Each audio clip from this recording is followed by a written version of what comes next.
Welcome back to Horn Takes, your Texas football and baseball talk destination. I am Sean Redfern. It is Monday, folks. It is Red River Shootout week, folks. We will have the after action review today, which is Trace Otra games recap from a wild ass weekend of college football. We'll also do our great expectations for this weekend's game. For those of y'all that don't remember, great expectations, Sean's expectations of the game over the weekend. So we'll get into that in just a little bit. Those videos in the intro here of this video, for those of you that just listen to podcasts, you can go check out at least the beginning. Check out the intro. A lot of videos from the Red River Shootout last year. Hopefully, the videos this year will be winning videos instead of tragically heartbreaking losing videos. That's why you play the game, right? Wins wouldn't be worth so much if you didn't have to lose. For a long time, Texas fans got really, really spoiled. We won a lot of football games for a long time. And we pissed and moaned that we couldn't just win an extra one a lot of times. And then we went into like some of the darkest days of Texas football in my lifetime. Possibly like ever in the history of Texas football. And you just yearn to just be disappointed by not winning one game. Steve Sarkisian's turned it around. We are now doing pretty well. Lot of challenges ahead for this Texas Longhorn football team. But it's looking like it could be a special year, and you always like to be involved in a special year of college football. Check us out on Twitter, TikTok, and YouTube at Horn Takes. If you just like to listen to podcasts, we're on Apple Podcast, iHeart Podcast, Spotify Podcast. We're on horntakespodcast.buzzsprout.com with all the episodes as well. You can find them at any of those places. They all get uploaded. Good stuff. Trace Otra games recap. We just said it. It was a wild ass weekend of college football. We talked about it on Drunk Sean Thoughts yesterday. A lot of people thought, including myself, I'm not pointing at anybody. I'm pointing the finger right back at myself. You know what they say when you're pointing the finger, there's three fingers pointed right back at you. Well, I'm taking those three fingers, and they are pointing at. I said this is the lamest freaking weekend of college football I've ever seen, possibly in my lifetime. Certainly since we started doing Trace Otra games. It was anything but, man. It probably turned into one of the most exciting days of college football of the whole season. I mean, I think it absolutely is to this point. There'll be some opportunities, I think, for some pretty exciting weekends, some pretty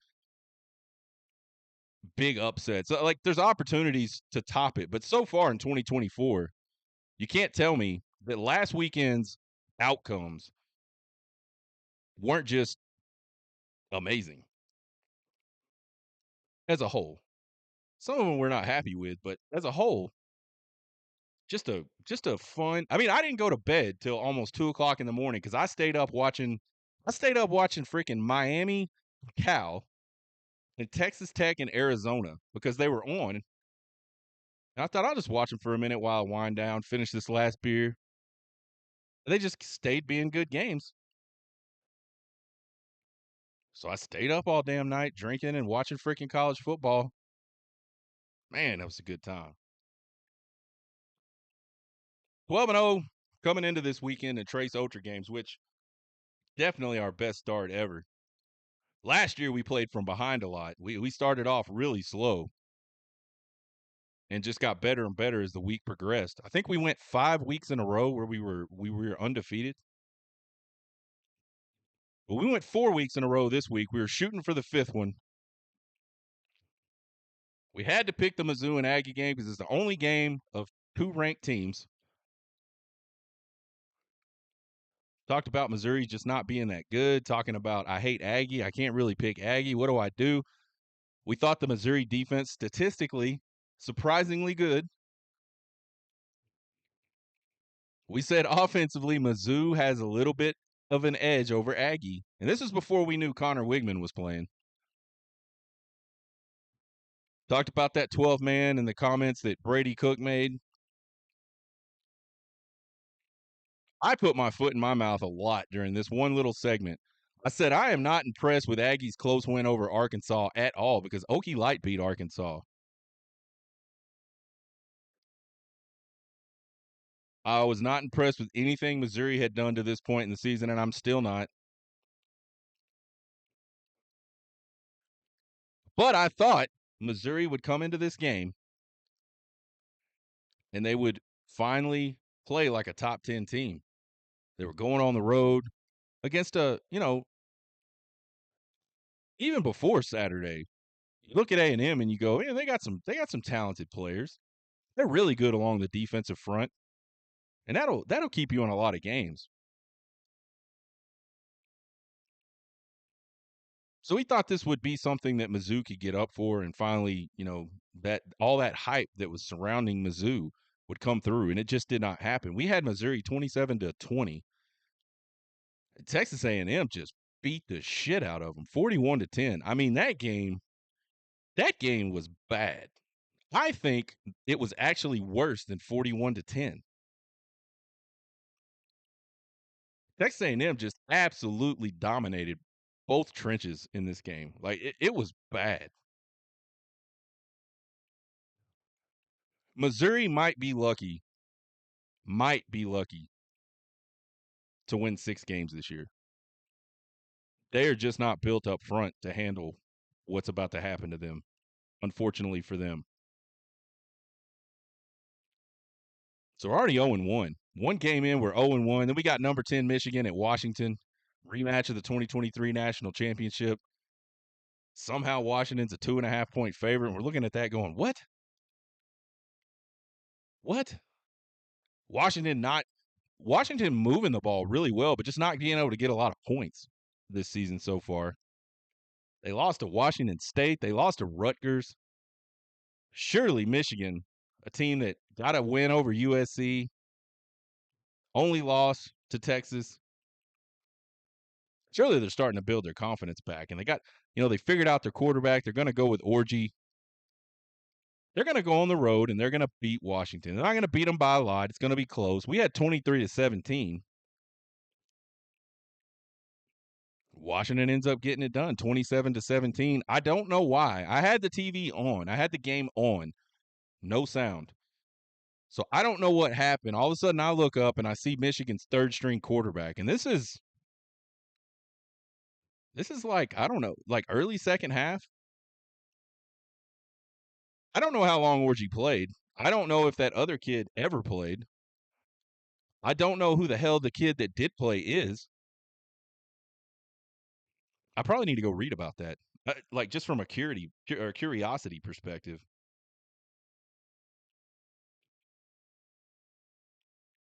So 0-2.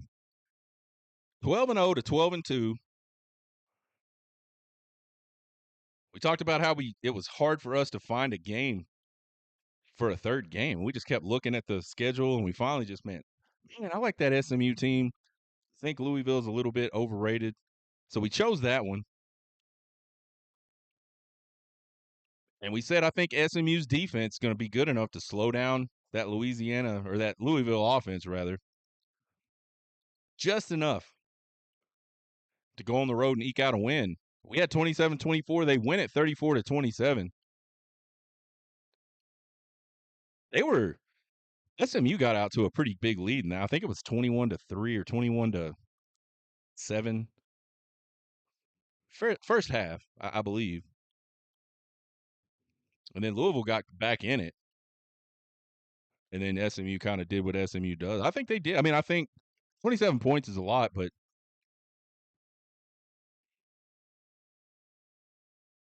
SMU gets it done for us. We go 1-2. And by the way, when we made these picks, we said we might have just went 0-3. We knew this was a rough weekend. We knew that these picks weren't easy picks. So we're 13-2 on the season. Again, what a wild ass weekend, not just in Trace Otra games, but also across the college football world. Yesterday was Yesterday or Saturday would have been a bad day to be playing as a top 10 team. It was also a bad day to just try to even gimmies were getting smashed. Tennessee at Arkansas, Alabama at Vandy.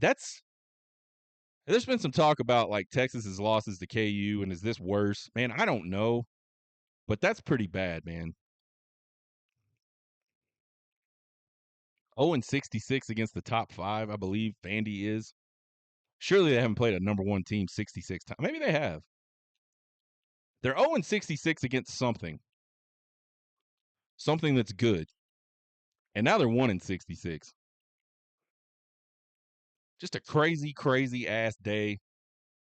So we will regroup, man. We will try to come back and do a better job. I haven't even looked at the schedule this week, but we're going to try to do a better job on Trace Otra games. Get us back in that win column for sure. I can take 2 and 3 or 2 and 1. But man, 1 and 2s are rough. I've never had an 0 and 3, and I really legitimately thought when we made these picks, it's a coin toss which way we go. I was closer to being 0 and 3 than I was 3 and 0, so rough weekend. Great expectations. Folks, I don't know if we did. I think we missed great expectations for Mississippi State, which probably accounts for the fact that Texas looked a little rough in that game. Texas looked a little sluggish. We knew that. We knew they would do that. We predicted that. We said they would not cover that game, and they didn't.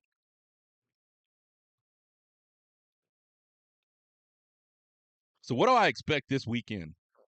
Well, this is a special edition, folks, because not only do I have a lot of expectations about the game, but I also have expectations about things that are not directly related to the game.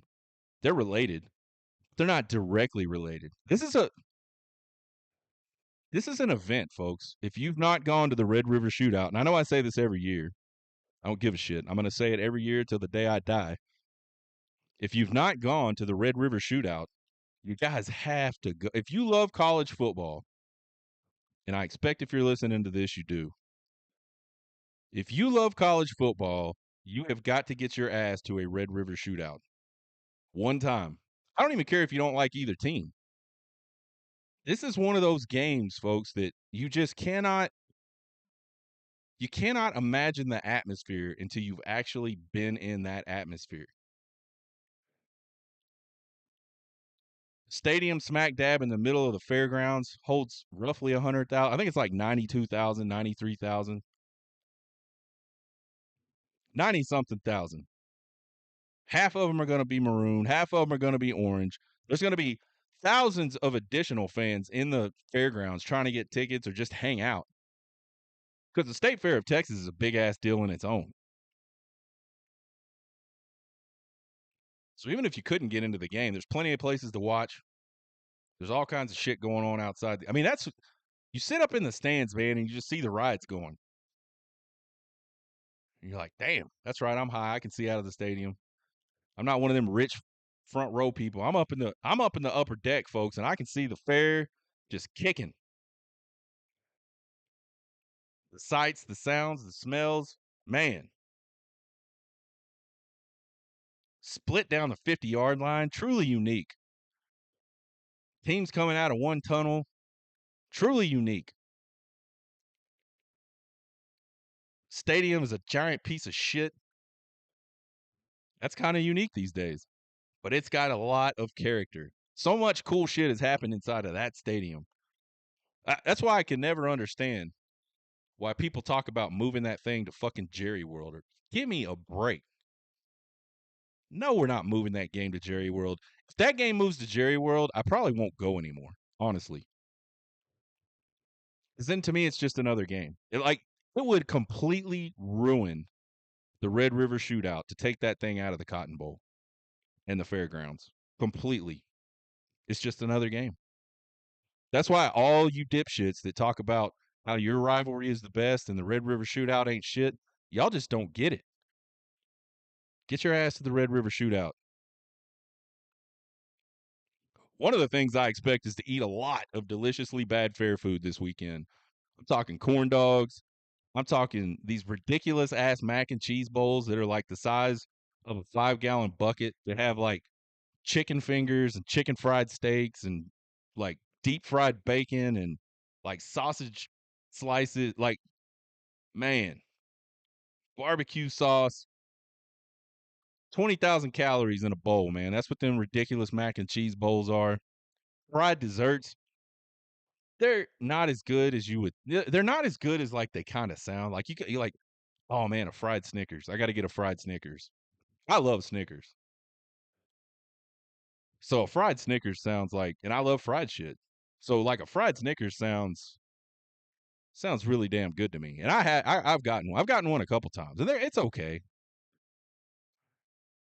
But it's a novelty. It's something you just can't go anywhere and get a fried Snickers.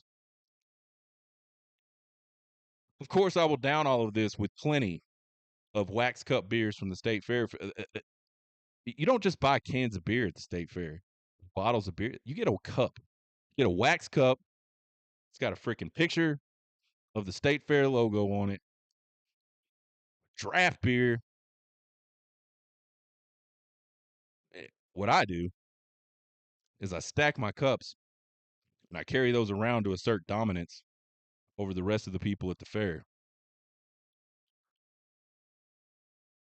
So stomach problems will be a thing this weekend. We're going to go down Thursday evening late ish, get up and go to the fair on Friday so we can enjoy that. It's really hard to enjoy the fair on game day. Even with a 2:30 kick, I think it's really hard when it's an 11 a.m. kick, but we'll talk about that in a minute, man. Yeah, we'll talk about it right now. Up next, I expect the fairgrounds to actually be kind of manageable on Saturday. Game day's not going to be there. Big noon kickoff's not going to be there. Those things take up so much room, and they put them in the weirdest spots where like they just get like walk areas just get clogged with people fucking standing there watching the game, watching game day or watching big noon kickoff. I'm in the massive minority. I don't get those shows. Like I like to watch it at home. It's a good way to like you turn TVs on, you get the sound going. It's a good way to like do your chores around the house, clean up the pool, sweep the pat, like whatever you got to do to get your area beautified to enjoy the games. Get the food, stuff like that. But I do not care at all to be there and stand there and watch them on. I don't get it. I'm not hating on people. I'm just saying for me, I don't. Like the coolest thing to me about college game day is the damn Washington State flag that's been to like, I don't know, 19 years straight of college game day. I don't know the exact number, but to me, that's the coolest thing. And then maybe the signs, but you can't see the signs if you're there. You only see the signs if you're watching on TV. So I'm glad that won't be there. I know that's counter again to what a lot of people think, but I am so glad that those won't be there. You'll actually be able to move around without doing the get out of my way bump on everyone as you walk through. Like you just kind of have to bump into people to like because they literally won't move. So you kind of just have to you got to be an asshole a little bit. And I really don't like doing that. I don't like people doing it to me. But if you're gonna stand there, I gotta I gotta move you out of the way. I also think with the 2:30 kick, it'll be crazy. It always is. But I don't I think what's really nuts about the 11 a.m. kick is everybody gets there right when the gates open, which if I'm not mistaken, I think normally the gates open at 9, but I think on this day for the game, I think the gates open at 8. So by whenever the gates open, there's already a massive crowd of people trying to get in. And then they all go to the food, they all go to the drink. But I think with a 2:30 kick, you don't have to get up and like to pregame. You don't have to rush to get a corn dog and get 6 to 9 wax cup beers in your stomach before you go into the stadium. We can ease on in, you know what I'm saying? So, I think the crowds they'll get crazy, but I think there'll be time earlier if that was something you wanted to do to go check out the fair. But I would try to stay away from the fair party. Like, get that shit done on on Friday, or maybe go on Sunday. Even though I think just the weekends are going to be nuts there anyway. We went Friday last year. It was the first time we did that, and it was actually good. I mean, it was not crowded. It was people there, but it wasn't stupid. I expect the line at Fletcher's Corn Dogs to still be longer than a Cold War Russia era bread line. On game day morning, man, that line is stupid. Absolutely ridiculous. And you know what? This is going to be sacrilege too to a lot of Texas fans, and I don't care. Fletcher's corn dog is not the best corn dog at the fair. Certainly the most famous. And I get down on the jalapeno cheese one that they came out with.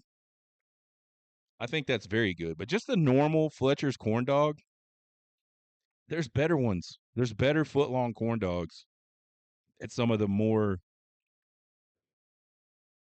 lesser known stands. I got one year, kind of like right when you come in the gate. Not right when you come in, but you come in the gate where the train drops you off, and you walk down this long sort of, I don't even know what you call it. It's got like a bunch of fountains, and so it's like an entryway thing. And then you round the corner, and there's a whole lot of little fair food stands right there, a long line of them as you go into Big Tex Plaza or whatever the hell they call it, Cotton Bowl, whatever, wherever Big Tex sits. And I got one at the corner one time, and man, that thing was good. Better than Fletcher's. Don't shoot the messenger. I absolutely expect to lose something. I've lost koozies at the state fair. Last year, I left an entire bag of merchandise that I bought from one of the little merchandise trailer stores earlier that day at the Rough Stock Kickoff, which is the little rodeo that goes on Friday night there in the arena, that's a good time too. Free, you get in for free. They sell there. You can get cans of beer, but they kind of do like a little Sooners versus Longhorns theme deal. It's bull riding, saddle bronc riding, bareback maybe. I don't know. I guess as long as I'm not losing my life or my wife, I'll be okay. But I will lose something. I always do. I expect it to be hotter than any Red River shootout I've ever been to. The high for Saturday is projected to be 93 and sunny, which is just absurd for the middle of October, even in Texas. The humidity shows low though, so maybe there's some saving grace there, but it's going to be really uncomfortable at 2:30 in the Cotton Bowl. I remember what was it 2021. I don't know what the temperature got to, but it was pretty rough in the second half of that game, and it wasn't just because Texas was blowing it. It got hot. I think we might be pushing that one. I expect to try to convince a stadium attendant to let me sneak down the tunnel and take a pic of the Cotton Bowl field on Friday when we go to the fair. You can walk by and you can see down in there if you walk around that side of the stadium during, just on Friday. You can see down in there. It's really cool. I've been down that tunnel. I played on that field. So doing that would be like a really cool blast from the past for me. It's cool just to see the tunnel though. That's like every single year. It's a neat, kind of just a neat reminder.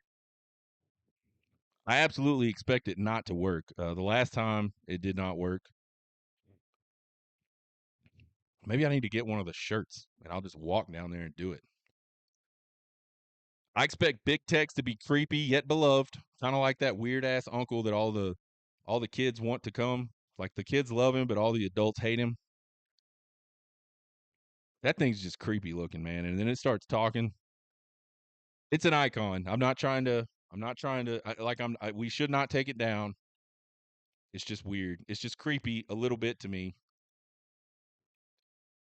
I think what's creepy about it is because I know the one burned down, right? But it's like the same design, like from the original. So it's like really old. It's like a creepy ass doll, except this thing is like I don't know, is it like 50 feet high, 60 feet high? It's tall. I just expect it to like walk off that pedestal it sits on and like just start attacking people or something. As far as what I expect from the actual game, I expect Texas to finally start treating this game like it matters. Listen, in the last 25 meetings, Texas has only won this game 8 times. And I know that is hard to hear if you're a Texas fan, but that's the truth. And they have lost a lot of winnable games in that time frame, and they have had some embarrassing, just absolutely embarrassing blowout losses to Oklahoma during this time. That shit is not the standard. And I think Sark's going to get it turned around. But I just feel, man, you just go into this game, and in some years you just watch the game, and it just looks like the OU team, they just want it more. And I know that is the worst cliche in sports, but there's something, I don't know. Some games in that place are just weird.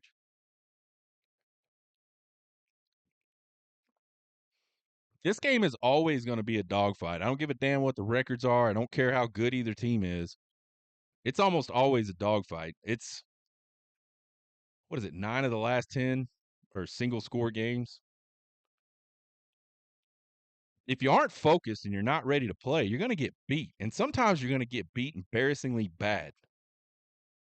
Texas has been on Texas has been on the good end of it. They've been on the bad end of it.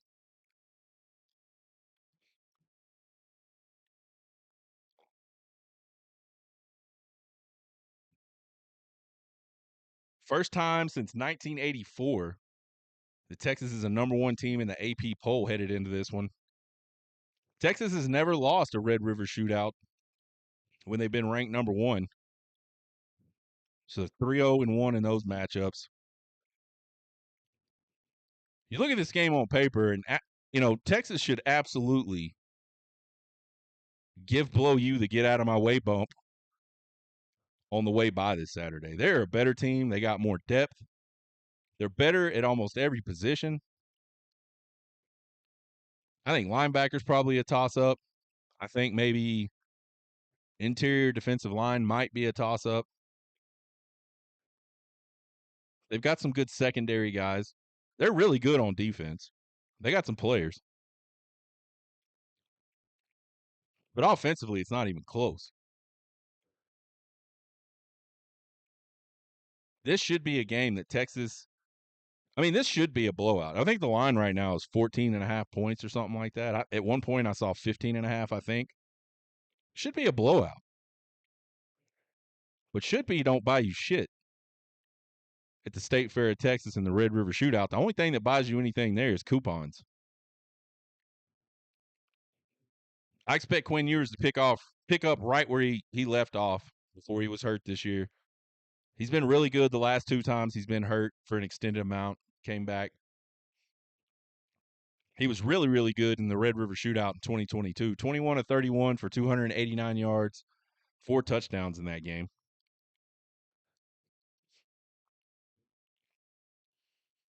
I expect Below U to attack the Texas defense with a downhill running game. There's not a lot of weaknesses on this Texas defense. That's one of them, I think. I just don't think they are very sound in their gap responsibility. I don't think the run fits a lot. I think the Below U staff knows that.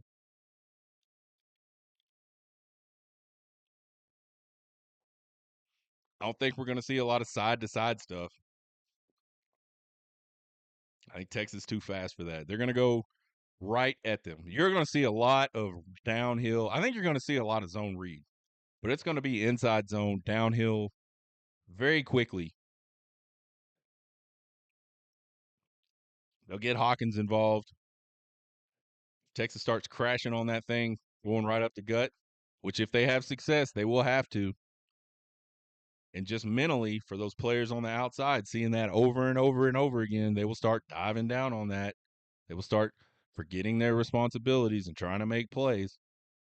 And that's when Hawkins can take it, squirt out around the corner, and be off to the races. That kid is fast. I think that's Blow U's shot in this game. They got to have some success early in the running game. And if they can do that, I think it gets pretty interesting. PK, not much of a gimmicky dude at defensive coordinator. Like he's kind of just like, we're going to line up and we're going to beat you because we're bigger, we're stronger, we're faster than you, and we got better depth. That's kind of his game. And right now, Texas has got a lot of big dudes, a lot of strong dudes, a lot of fast dudes. So it's kind of working out for him. But I'm curious to see what happens if it doesn't. Does he? I mean, I think you can count on maybe one hand the amount of times Texas has blitzed this year. They just don't do it.